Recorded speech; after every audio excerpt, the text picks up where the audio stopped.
Orange County, so I'm hanging out closer to the beach than most people, which is kind of nice. My gosh, Washington, come on. Oh my gosh, you guys are from like everywhere. That's awesome. I wanted to share a little bit. I know we're going to talk about activism and influence and a lot of that kind of stuff. If some of you guys are called to New York, I was supposed to go to New York, but then COVID happened, so bummer. If you guys are, if any, yeah, like PJ said, if any of this resonates with you, like comment on the chat. Let me know if you guys have questions or anything like that. I want to share with you first my story, and then I'll kind of get into what I want to talk about mostly. So and this the cool thing about this is that it has a lot to do with camp. So get really expectant on what can happen in camps, even if it is online. But I backtrack 10 years ago. I was living the lifestyle that most people usually do live, and before Jesus and all that kind of stuff, done all of it, seen everything. And I had a friend who was like a brother to me when I lived in Anaheim, and he would pull me out of really bad situations. He was like just the sweetest guy ever, like truly like a big brother. He got shot and killed one night. And while that was going on, this lady heard the gunshot from her apartment, ran to his like location and grabbed him, held him, and said, "You need to give your life to Jesus." So and that was right before he died. So that kind of stuck with me for a really long time. And I kind of went on this journey for a while of discovering who is Jesus? What is all of this? What does this mean? You know? And then I went to an amazing church. I fell in love with Jesus right then and there. He was everything I needed. The worship was amazing and everything. And then I went on another journey of discovering, who am I, right? So at this point, I'm like 19 maybe, and I'm trying to figure out who I am. And I had this deep, like, burden and calling towards the entertainment industry in poverty-stricken areas. And I knew that those were two extremely different polar opposite areas, right? So celebrities and influencers and all that kind of stuff, and then poverty areas, Skid Row, like just crazy, right?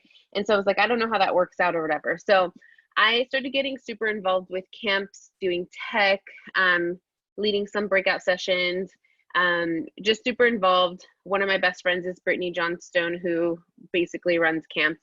And there's this one time that my mentor, my pastor and mentor, who's Erin Funk, her mentor actually pulled me aside while I was at camp, right? This was at camp. And she asked me, what do you feel like you're called to? What are you passionate about? And then I was like, well, I'm passionate about entertainment industry in poverty-stricken areas. I just don't know how those work together. And then she said, well, there's this nonprofit that I know. Why don't you check it out? Email the guy. So I email the guy, go out. Later to find out it's the middle of the projects in South Central LA. So that's where all the songs, all the hip hop songs, like that's where it all mentions it, Compton, like that, you know, that area. So the projects, for those of you who might not know, is low income housing. And it's basically very, very tiny apartments with a lot of people in them. It's super low income. It's where the Bloods and the Crips started. Just very poverty stricken, very poverty ridden.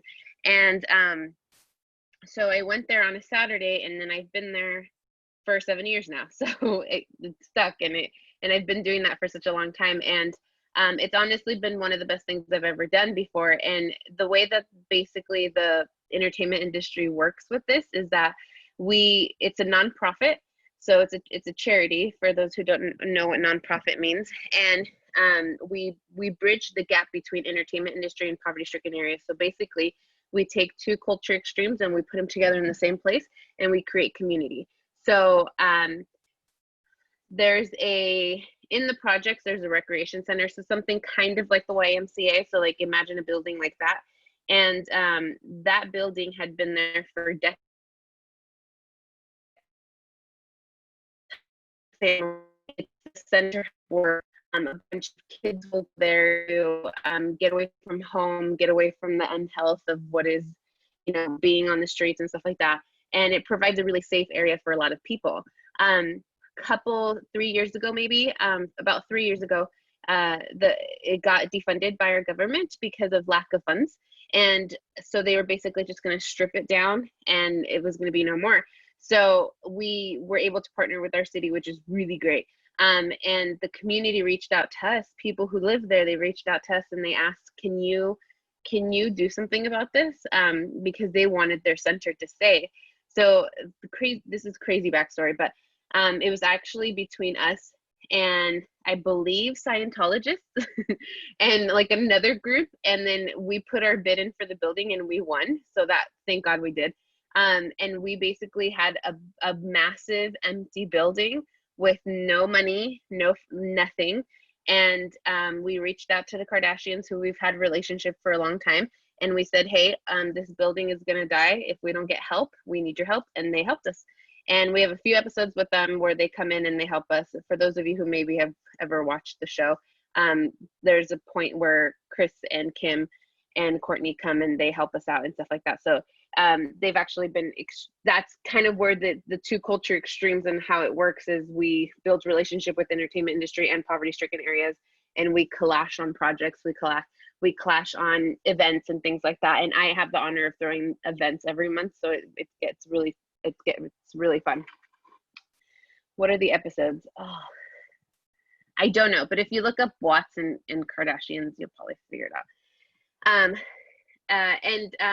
So anyway, so we get to do really cool things like that. And we also get to do stuff on Skid Row. We work with a lot of influencers, a lot of YouTubers, a lot of really like amazing people. So just establishing relationship with everyone is just insane, you know? So when you say yes to Jesus on something, he really takes you for your yes. And then you get to do like amazing, cool things. And so anyways, that's kind of a little bit of my background with work and what I do, and with, call it whatever you want. I mean, some people call it activism. I call it just actually getting out of your house and doing something. Let's see. So the time that we're living in right now is kind of weird, right? I think we would all agree. It's very interesting. I went through a period of like, being like, okay, what are we all, is this it? Like how many more days do we have left, you know? But then I got out of that funk, and then I started to realize like how beautiful and how crucial it is to be really just like asking Jesus every day, what do you want to do? There's the time that we're living in right now is interesting because you were meant to be here. You know, a lot of people kind of have been saying like, this sucks, like someone come pick me up, like, you know what I mean, like things like that. But the reality is like you were born for such a time like this. And your influence is determined by what's grabbing your attention, right? So I'm sure that everyone on here is called to some sort of level of influence in whatever that means.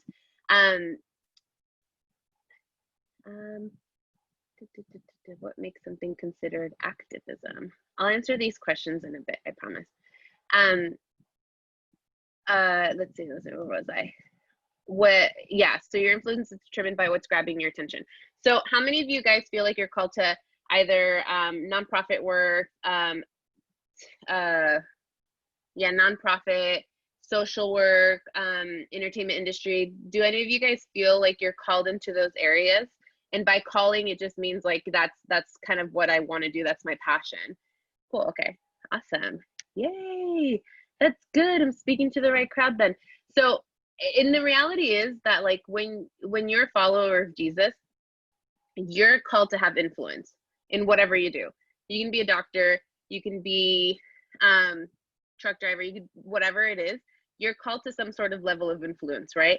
So, but your level of influence, so how much influence you have is determined by what's grabbing your attention. Right now, there's a lot of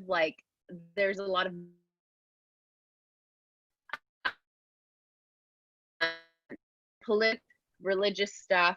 There's so much grabbing for your attention. And unfortunately, when you fall into the political stuff and when you fall into the religious stuff, and when I say that, what I really mean is the bad side of that, if that makes sense, right? Because there's people who are called to politics. I'm called to politics. There's, you know what I mean? There's people who are called into religious space, which obviously we're here. But it's the bad side of that stuff that can really cause offense in you, right? So when you're scrolling through social media, when you're watching TV, when you're whatever it is, there are so many, or even honestly, just going to a store, there's so many opportunities for you to get offended. And what offended really just means is that you are resentful and that you're annoyed and that you start to operate in anger, because it's okay to be angry. It's not okay to act out of anger, right? It's okay to understand that there's an opportunity to offense, but it's not okay for you to walk in being offended. When you're offended, you lose peace, you lose clarity to think right, and then you're ruled by your emotions. I read this thing that said that we're living in the most the most emotionally unhealthy time, I guess. And it's just because people are more ruled by their emotions than they are ruled by truth. And it's okay to have emotions because God gave you those emotions, but it's what you do with them, right? So there's, for example, what happens when you get mad and you react instantly?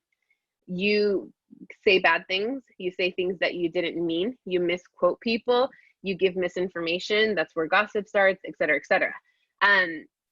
For people who are called to be influencers, which is most of you guys, all of you guys, that's a dangerous place to live. Why do I say that? Because I've actually walked through that. There have been, there's moments where, I'll say it this way. I'll give you a story of kind of like with work. There's an influencer who had done some pretty bad things in life, and he was not the most popular person on earth. And because of the things that I read on Twitter and videos that I saw and stuff like that, I was also equally as annoyed as the rest of the world and equally as offended.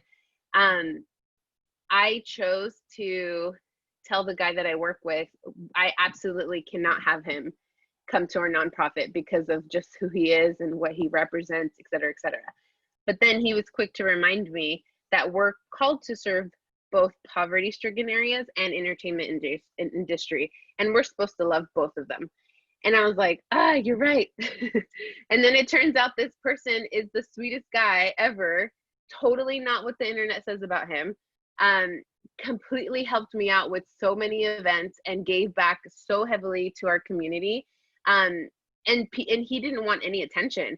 I actually said, you can film this, this is okay, because he didn't actually want to film anything that he was doing and all that kind of stuff of giving back to charity and everything.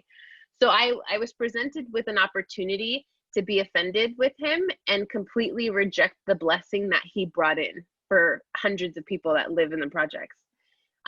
So because I chose not to be offended, there was that level of influence that now I have relationship, with this person, and that person now has relationship with our nonprofit and with the people that live in the projects. So when you're presented with opportunities to be, you're presented with all these opportunities to be offended, whatever you see on TikTok, whatever you see on Instagram, whatever it is, right? You get this rising feeling inside of you that says that something needs to be done, right? So activism, there's a lot of stuff that's going on in the world. You look at something that happens and you're instantly like, oh my God, that sucks. That something needs to happen. I need to do something about that, which is great. But you don't realize that you just picked up a spirit of offense, right? So being active by doing something, that's all great stuff, right? However, it's your heart intentionality behind it. Whatever you misdiagnose, right? You mistreat. So if a doctor meets with the patient and has this scab on their arm, the doctor looks at it and says, that's cancer, but it wasn't actually cancer because he didn't do his research. He didn't do tests on the person. And now the doctor is treating this person for cancer when in actuality it was eczema. So now this person's going through so many things that you whatever you see on social media, whatever you see on TV, whatever opportunities are presented in front of you, make sure that you always diagnose those things properly. For example, there's a story about years ago, this ex-Satanist came to Jesus, gave his life to the Lord, and then left Satanism. And then this pastor started giving this ex-Satanist money. And I'm gonna make sure I'm on the right track. And then the news media, like the story that came out on the news was that this ex-Satanist was being given money to keep the story alive, that this pastor, you know, is really great. He's, you know, he's giving money to ex-Satanists because he wants to promote his church, whatever it was. And that the ex-Satanist was being given money, and that he had a condo overlooking a golf course, driving a Lincoln Continental. So when you look at the story, you can literally read that story or watch it on the news, whatever it was, and you could say, oh my gosh, that's horrible. Why would the pastor just like give this person money to keep the story alive? You know, that he's a great pastor, that he's doing that, that he's doing all this great work with people or whatever, just so that the pastor looks good, right? It's easy to look at that story and say that's horrible. However, the truth was that the ex-Satanist was being given money by the pastor, but it was to pay for his counseling because of the abusive background that he came from. And the condo was actually an apartment, and the golf course was actually a miniature golf course. And Lincoln Continental was full of bumper stickers and torn apart and stuff like that. So the story was true, but it wasn't. Does that make sense? So you always have to make sure that you're looking at situations and people, even, right? You're reading people how God wants you to read those things.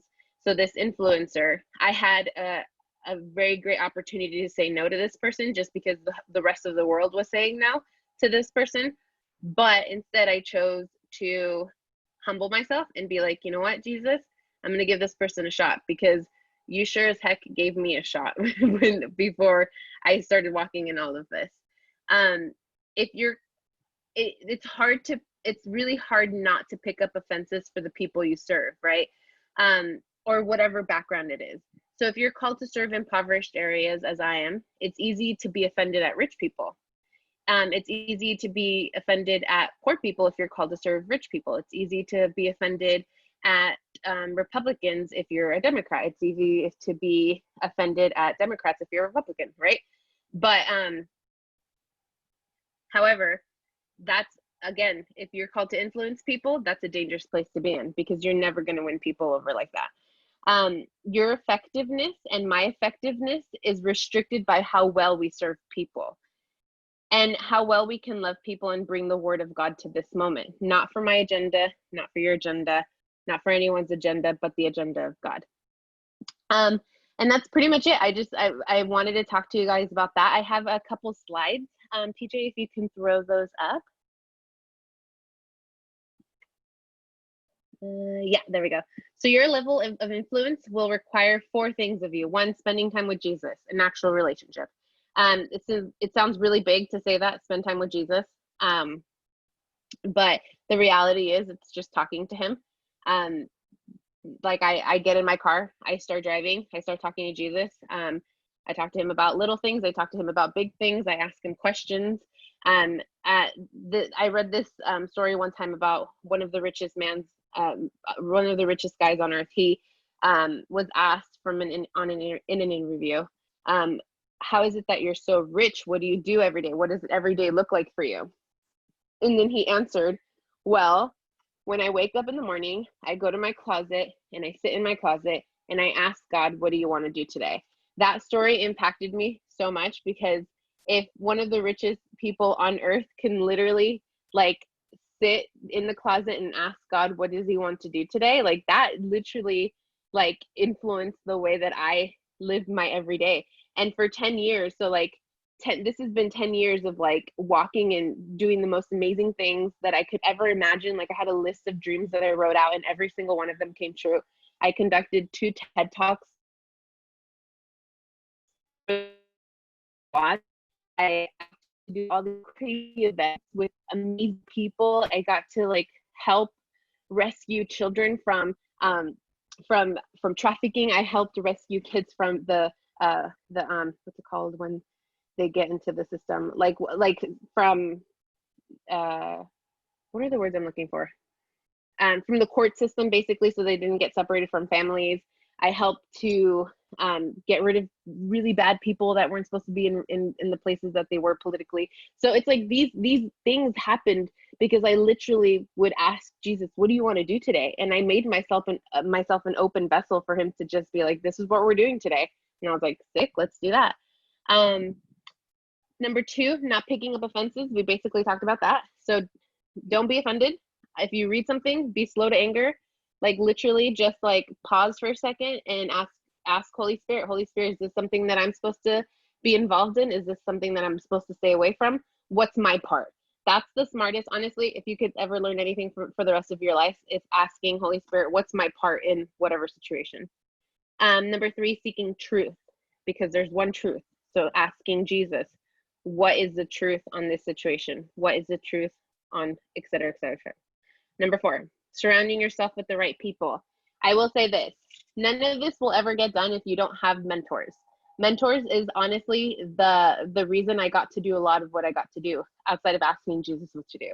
I was blessed with my pastor, who's also my mentor, and I like throughout college and all that kind of stuff, she would literally like be there for me. It just a spiritual mother type of thing. A lot of people didn't grow up with spiritual mothers and fathers, mothers and fathers, but they adopted spiritual mothers and fathers, right? I walked through a really hard time of having to parent myself and having to parent other people. So having spiritual mothers and fathers and mentors is a big thing. Please, if you don't have people speaking into your life, you're only listening to yourself. And I think you know this better than anyone else, is you can't trust yourself all the time, right? So you have people with you. And yeah, that's pretty much it. Does our panel have any questions? Does our chat have any questions? I can read. Oh, wait, actually, before we get into that, I have a couple books for you. Sorry, I'm so sorry, BJ. I know you just exited out of that. I have a list of book recommendations that have helped shape a lot of my life. Yeah, there we go. So the first one is The Practice of Being with Jesus. The number one, the thing about spending time with Jesus, this book will literally help you out. It's a chapter a day. It's so practical. It's literally the most practical book you could ever read. It's not hard. Being with Jesus is not an arduous thing. He's the chillest guy ever. The Book of Esther, which is in the Bible I wrote, by God, because I think I'm funny. The Book of Esther is so good for people who are called to influence. If you're alive right now, which obviously you are, then that means that you're here for a reason. And that means that you're called to a level of influence. And there's a reason why you're on this breakout session out of all the other ones, is because you're called to be an influencer. You're called to do great things. So the Book of Esther is really cool because it talks about a woman who went through a healing process that literally got her to be in front of a king and saved hundreds of people. So if there's no other better book to read in the Bible, I don't know. And then Spirit Wars by Chris Valentin, which literally just talks about like, it dives a little bit more deeper into like the political spirit, the religious spirit, and all that kind of stuff. The story that he talks is literally quite the same story that I walked through in my life. And it's insane. And he also has like a YouTube series on that too, that'll help out as well. So those are book recommendations, and I'm going to go on the chat. From the very beginning, Edna, there was a couple. Yeah. I saw one from Malia that said, "What do you consider activism?" Like, yeah, I remember that one. It's just doing stuff, you know, like actually making a change. I get a little bit frustrated with people these days, I'm not gonna lie, because a lot of the activism that I see is on social media, which is good, but however, don't let that take away from the place of actually going outside and doing something about whatever you're passionate about. There have been many times in the projects where I was presented with opportunities to kind of be loud and be annoying. And I had a volunteer one time who was really cops and like go. She was passionate. She was coming from a place of like deep passion and wanting to help out, right? But she was actually not helping because she was yelling and being really like just out there. So like the moment got really heated. So I just told her, I'm like, hey, why don't you go take a walk and I'll take care of it. And I talked to the guy and we resolved tons of issues just by having conversations. So a lot of the times I think we are comfortable hiding behind our screen, but the reality is activism, I think, should be something else besides social media, doing something outside of social media. What else? There's that one from Christian. Christian said, how do you get closer to God with all of this going on? Yeah, that's a great question. I'm going to be really honest. There was especially with everything going on. I saw this like meme one time that said, what chapter of Revelation are we in? Which I thought was hilarious because like, seriously, I'm like, the Black Plague, like the hornets, bats the size of humans. I'm like, what is actually going on? The reality is that we were never meant to take as much information as we're getting right now, right? And I started to realize that because I was scrolling so much and I was just trying to get some sort of hope out of anything that I can find, that I started to lose my peace. And when I started to lose my peace, I didn't have one clear thought. I walked through a period of time where I battled anxiety, I battled depression, I battled all those things. And I walked out of that. And I started to get back into that place, which I know is really scary for a lot of people. It was really scary for me. So what I chose to do was I was like, you know what? I'm not going to be a part of like letting my peace leave me. So if that means that I just have to be off of media for a little bit, that's what I'm going to do. So that's literally what I did. I turned off the news. I got off of Instagram. I got off of Twitter. I got off of TikTok, which I was really sad about because it's really funny sometimes. But I just had to make that choice to just like find my peace. And that's the biggest thing, is find your peace. Like if it means you just taking one day and not being on your phone and going outside and drawing and whatever that looks like, do that. But don't risk your peace just for a moment of entertainment. It's not worth it. That's good. Ben asked earlier on too, how do you know when God is calling me to something? How did you know? I love that. Yeah. I always ask this to my waiters and waitresses because I think it's the best to ask people this.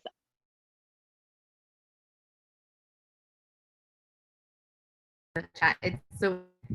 I think my mic. You guys hear me? Yeah. Yes. You broke up. So start over. You're right there. Okay. So I always ask my waiters, because I'm in Orange County, but I work in LA, so I'm in LA a lot. And a lot of people in LA, when they're waitresses or waiters or working anywhere, really, they're actors, right? But they're working in between getting stuff or auditioning or whatever. So I know that being a waitress or waiter is not ultimately where they want to be. So I ask them a lot of the times, I'm like, hey, what are you passionate about? And it literally stops them in their track, and they're like, oh, actually, I love acting, or I love, et cetera, whatever it may be, right? But the way that I found out what I was called to was this guy named Pastor John Wiley. He's insane. He's amazing. He asked me, what brings life out of you?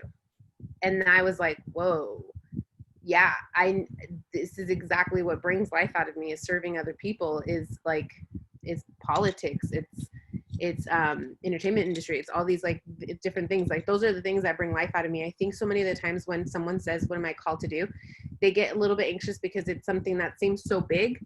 But the reality is, I'm not trying to get like all pastoral or whatever, but the Bible says, heal the sick, cleanse the leper, raise the dead, cast out demons. That's what you're called to do.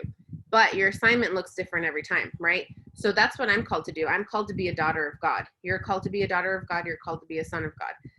But your assignment always looks different, right? So your passion is one thing, and then your assignments are different. You could be a grocery bag person and you're still walking in your calling, but your assignment's a little bit different. So ultimately, it's just what brings life out of you. Edna, there are some really good questions on here. Yeah. Here's a couple more. So Claire Hack and Olivia Jacobson, both of them, they must be watching together. They said, how do you know that you're surrounding yourself with the right people? Oh, I love that. Because you look at them and you say, do you want to look like them in 5 years? So, so like one of my friends who ended up being super toxic for me, I was friends with her for like 2 years. And you know, and I should have known better because she totally didn't believe the things that I believed, and like we weren't on the same page when it came to a lot of stuff, you know. And I'm not saying don't be friends with people who don't believe the same things as you, but how much are you letting them influence your life, right? So this person who could have just been a great friend, I allowed this person to be a great influence in my life, and so I started looking like her. And this was 2 years, like a 2 year journey. And that's when I was battling depression and anxiety and all these different things, was because I allowed myself to look like her, because I let her influence the way that I talked, the things that I did, the places that I went to, the people that I would meet, and all that kind of stuff. So just look at your friends and think, do I want to look like them in 5 years? You know, or look at some people that you really like highly regard, like, you know, some of your leaders, or like, you know, just really great people. Like if you want to look like them, start hanging out with people who think the same way they do, you know? It's good. Tolu, this question from Tolu, I don't know where you're from. Tolu Emmanuel, amazing question. He said, so I'm only in middle school. How can I make an impact in my community? That's a great question. I think I started in high school. So you starting now, that shows a lot about who you are. I know you can't vote yet, so that's not a thing. But I think that getting involved in the things that you're passionate about and then being influential there.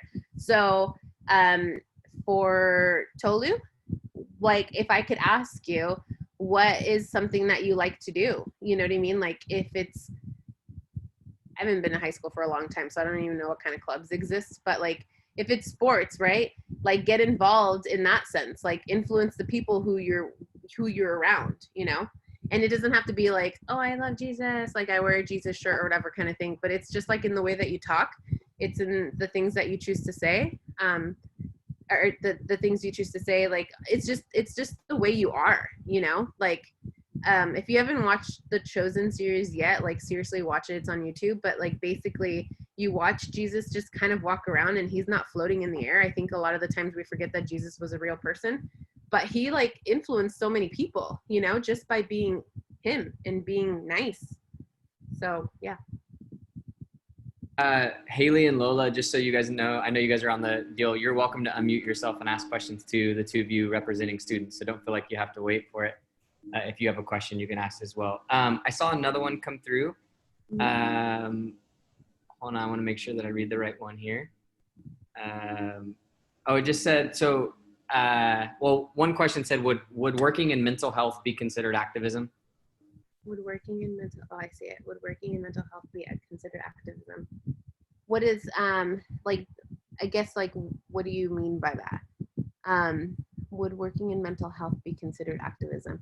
I think so, because I also work with this nonprofit who, it's they, gosh, what are they called? Stars Behavioral, something like that. But basically, they work with a bunch of like kids from the projects that work with us, and who go through a lot of trauma because of gun violence. So like gun violence over there is just kind of like a common thing.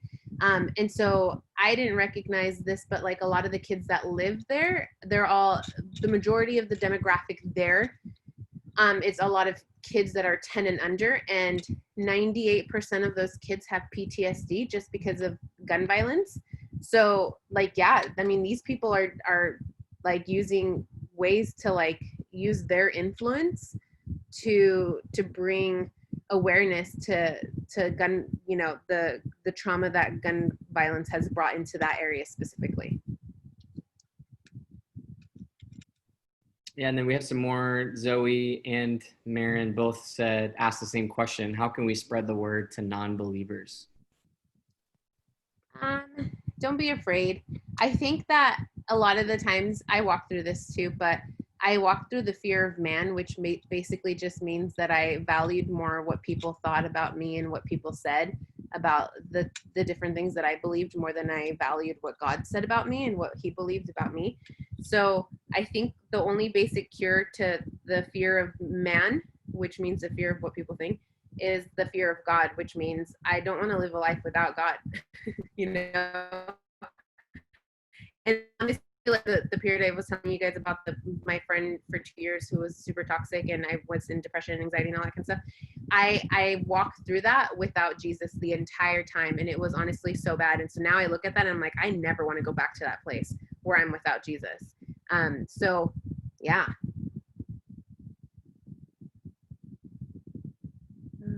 Someone asked on the Q&A, how can I represent God well as a social media influencer?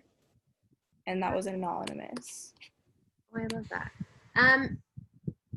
I think I answered this last thing too, but how well are you stewarding people's hearts, which means how well are you taking care of other people's hearts? If you want to spread your love for Jesus, like just do it. Like don't second guess it, you know? They're like the people on my social media that I have influence over, I guess that sounds weird to say, but like they are avidly watching, you know what I mean? So it's like if I post something, like honestly, I personally just don't care. Like if I want to post something about church, like I'll post something about church. If I post something about like what scripture I read, I'll do that. I walked through a long period of time where I was like, I can't do that because like what if they think that I'm like, I don't even know what I thought. It's kind of stupid now that I think about it, honestly. But like, who cares? Just post, you know. It doesn't matter, you know. Just post it. If they want to unfollow you, they'll unfollow you. Who cares?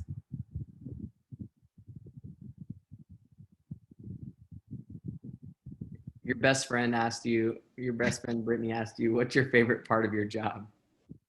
That's awesome. My favorite part of my job is when people come into my office and they kind of just like talk to me about their problems and stuff like that. And it could be literally someone from the entertainment industry, or it could be someone from the projects. I had a really great moment on when we were in Skid Row, and we usually do like Mother's Day makeovers, and then we do Father's Day like strongman competitions. And because of COVID, we weren't able to do the extent of what we usually do, but I still went out there for Mother's Day and Father's Day. And a couple years ago for Father's Day, you know, we have this great event. There's like tons of food, there's music playing, like everyone's having fun. Except for there's this one lady who lives on Skid Row who's like demon possessed, and she always tries to kill me, which is not fun, but it's fine. We figured out having bodyguards is very helpful. But there was this one time where this, like, you know, we're giving out like swag bags and stuff like that, and this man came up to me who's one of our homeless friends, and I thought he was just going to ask me for something, you know, because that's kind of, you know, they ask and then we give them water bottles or whatever kind of thing. So I thought he was coming up to me to ask me for something, and then he's like, hey, I'm just going through a really hard time. Like I need money, et cetera, like telling me his story, like literally just telling me his story about his struggle. And then like, I literally had nothing. Like I didn't have cash on me. I didn't have anything on me. And I'm like, I'm so sorry. Like if I had cash, I'd give it to you. Like, I'm so sorry. And his response will like forever mark me. But he said, oh, I didn't come over for that. Like just talking to you was all I needed. And I was like, that's all you needed was just to talk to somebody. So my favorite part of my job is just getting to talk to people, because in conversations like that, like I was sitting with this guy who, without naming names, he's like this Hollywood heartthrob, like, you know, all the girls love him, whatever. He's sitting at my desk, and I got to talk to him, and we're just having casual conversation. And then I literally heard Holy Spirit say, he's supposed to be a pastor. And I was like, I'm not going to say that. Like, seriously, I'm not going to say that this time around. Like, that's so weird. So then I was like, hey, I know that sounds weird, but I feel like you're supposed to be a pastor. Does that make any sense? And he knew, like, I went to church and, you know, being a pastor and all that kind of stuff. And he's like, well, yeah, that does make sense. And he ended up telling me why that made sense. So it was just like, you know, crazy opportunities like that happen all the time. And so, yeah, I just love that part of my job.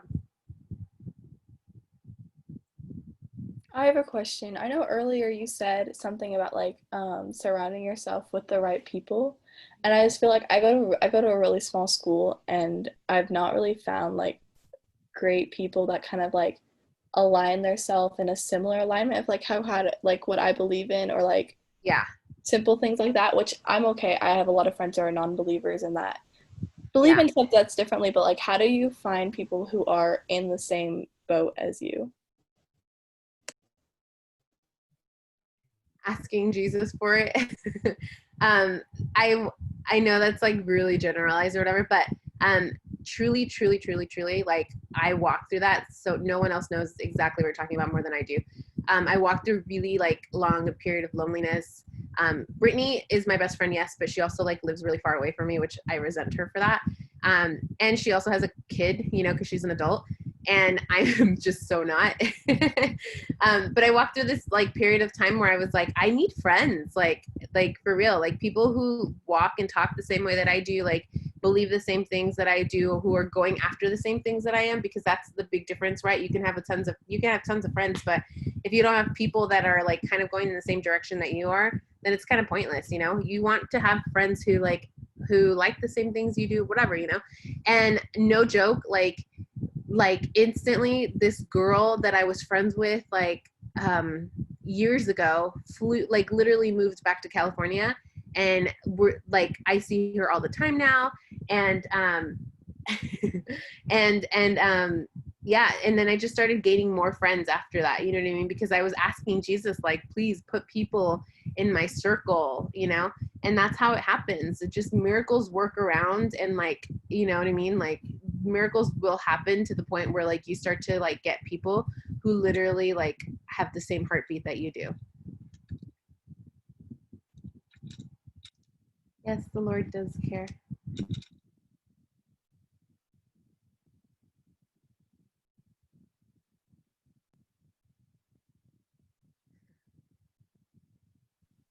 They're funny.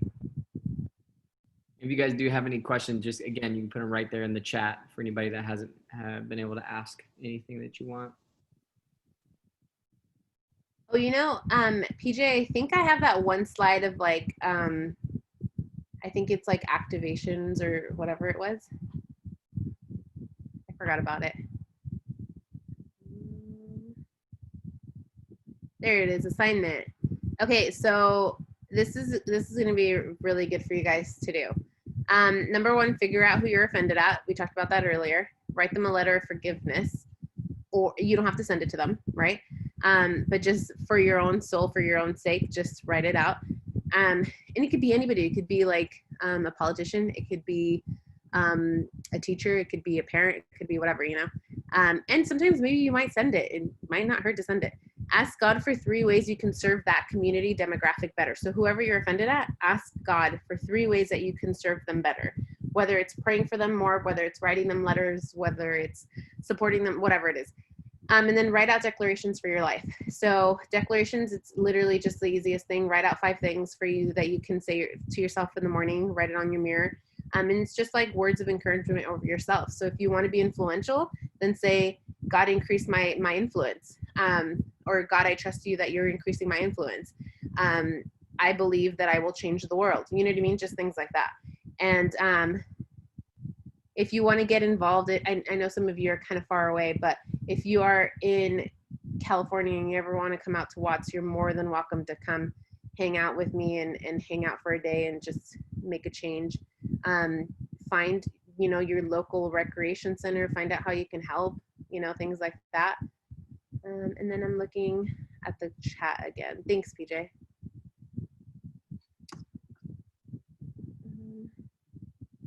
What have you been stressed with and handled it? So how have I been stressed and handled it? I just get rid of the stuff that stresses me out. Like Bob, oh my gosh, is it Bob Goff? Is that one guy that's like, is it Bob Goff? I don't know if you guys know who that is. Anyways, but he basically says that he gives something up every Thursday whenever he starts to get stressed out. So anytime like you start to stress out about something, figure out the root of that and then get rid of it. For me, it was social media for a time, you know? Hey, Edna, will you, because you said this on the last breakout and I thought it was really good, will you talk or at least share really quickly because I'm assuming many of us on here have social media. Yeah. And you talked about just what it looks like to steward, how you steward influence on social media. Yeah. I'm not going to give away the question, but maybe you can unpack just quickly what like some of the thoughts around that as well as people are thinking about being influencers, thinking about how they use their influence. Yeah. I know that like someone else asked like present Jesus to influencers or whatever. The question before last session was like, you know, I'm really passionate. I think it was something along the lines of that person being really passionate about a cause or something, more so in the political realm, I believe. Correct me if I'm wrong, PJ. But that person really wanted to post what they believed, right? Which is great and fantastic. Like, go do what you got to do. But however, I gave the example of there's one person in particular that I think of who follows me on my social media, and I have to almost like post things carefully in that realm. So like I'll post scriptures, whatever, you know what I mean? If I make a graphic or whatever, I think that looks cool, I'll post it. But when it comes to like political stuff, I'm a little bit more careful about that kind of thing, because I want to, and I'm not saying don't express like what you believe politically or whatever, but sometimes, again, going back to the beginning of the message, was that sometimes we make assumptions and we misquote people, we have the wrong information, et cetera, right? So I always want to think of the individual people, like, is this post, am I handling their heart correctly? Am I stewarding their hearts correctly? Because I have the choice to offend some people if I post something, right? So one example that my pastor gave last week, which was so great, was, you know, there's like specifically, I have to be careful here. So like if there's a place that chooses to do something in a city, right, that goes against what the city is asking whatever them to do, like, hey, don't post billboards out on your lawn, it's too big, it's against the law or whatever, but that business chooses to do it, that business is not stewarding the hearts of their city correctly, you know? So when you're posting things, like, remember, like, you're stewarding the hearts of everyone who follows you.